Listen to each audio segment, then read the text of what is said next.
Hi, what's up guys? Ngayon nandito na naman tayo sa Minecraft. At ngayon pag-usapan natin kung buburahin ko na ba. Ay, pero di ko buburahin to. O ititigilan natin yung Antopia Town kasi sobrang lag na po ng server na to. Tsaka di na kaya ng CP ko. Di naman sa ayaw ko na sa world na to. Ayaw na talaga. Sobrang lag, napakalag na. Tsaka nga pala, pero hindi ko rin pupurahin to kasi marami akong memories dito, marami akong naging kaibigan dito sa Antopia Town. Pero guys, comment down below kung ititigil ko na ba tong server na to o pagpapatuloy ko pa rin. Wala na rin naman akong gamit dito sa server na to kasi nag-AFK ako, napatay ako ng zombie, tapos nag-despawn lahat ng gamit ko. Yun. Kaya, comment down below na lang. Pero kaya gagawa pa rin naman ako ng ibang content.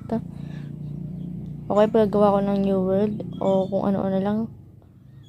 Wala, kung ano-ano lang. Okay, mga mods. Gano'n lang. Okay, bye-bye.